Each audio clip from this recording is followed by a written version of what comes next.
Welcome back to the Explainer. Today, we're doing a bit of historical detective work to investigate a massive textual mystery, the true origins of prophetic covenants. We're going to be focusing on the absolute crown jewel of these documents, the really famous Ashtiname of Muhammad. We'll be using a rigorous new historical critical analysis by scholar Mark Bates to figure out if this ancient text is actually what it claims to be, or if history has been hiding a pretty fascinating secret. So let's just cut right to the chase and ask the massive historical question at the very heart of this whole debate. Did Muhammad actually author a 7th century decree of religious liberty? Now, for centuries, and honestly, for millions of people today, the answer has been a resounding yes. And, it's a beautiful idea. It serves as a cornerstone for a lot of modern interfaith relationships. But, as we know, history is rarely ever that simple. When we actually start digging into the physical evidence, the story takes a really wild turn. Before we get too deep into the weeds, let's make sure we're all clear on our primary exhibit here, the Ashtiname of Muhammad.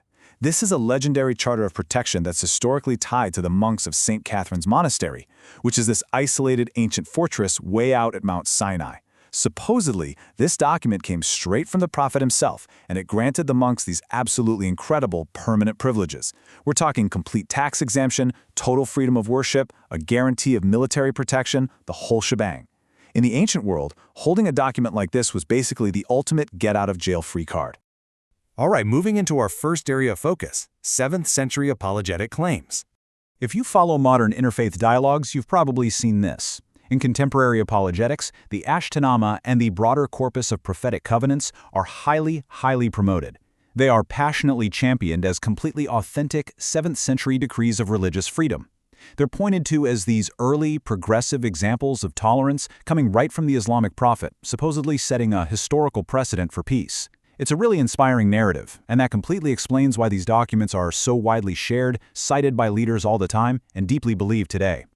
Which brings us to the next piece of the puzzle, the missing early evidence. According to Bates's historical critical analysis, we run into a massive red flag. If these decrees were real, they left absolutely zero trace in the early Islamic period. I mean, nothing. They don't survive in any early papyri fragments, which was the standard paper trail of the empire back then.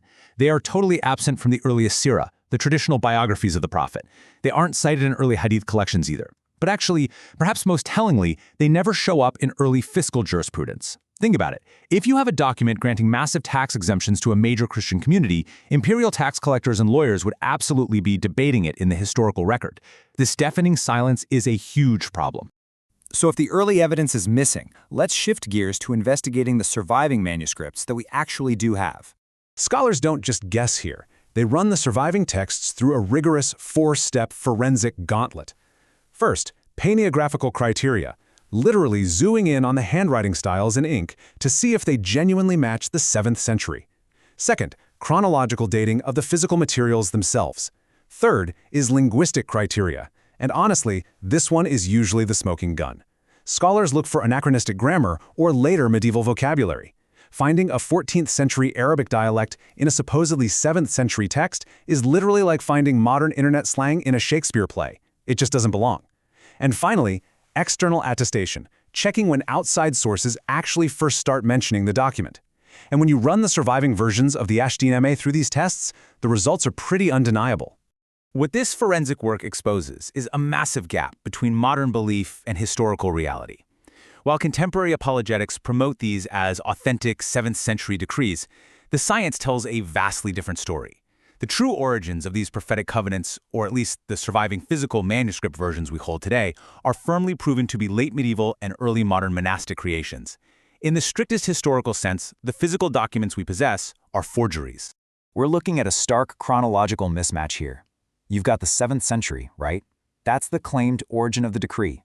Then, you have an agonizing gap of several hundred years, the early Islamic period, which is characterized by a complete and total lack of surviving evidence. Absolute radio silence. Finally, centuries later, we land in the late medieval to early modern era. This is the actual proven origin point of the surviving Sinai manuscripts. They were physically written hundreds of years after they were supposedly signed, which really forces us to ask, why on earth would someone go through the immense trouble of faking them?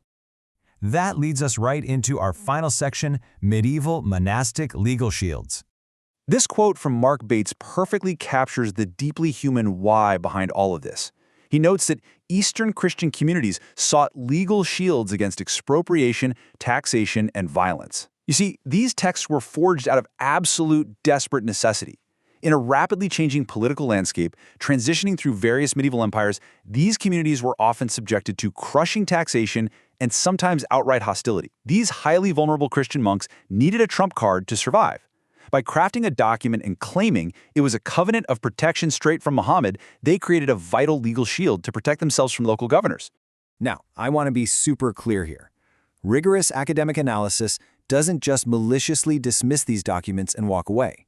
Good scholarship actively engages with recent arguments suggesting that, hey, maybe while these specific physical manuscripts are indeed medieval forgeries, they might actually be based on a much earlier, now lost common template, or perhaps even an authentic oral tradition from the 7th century. It's a highly nuanced view. The physical paper we have is definitely late, but the underlying concept of these communities seeking prophetic protection might have roots that go much, much deeper into history. So I want to leave you with this provocative thought.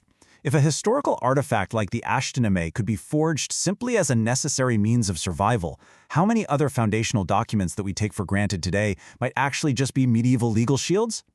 Understanding the true origins of prophetic covenants doesn't just debunk a historical myth, it radically reframes these texts into incredibly powerful testaments of human resilience and the sheer will to survive. Keep questioning the history that's handed down to you, and we'll see you on the next explainer.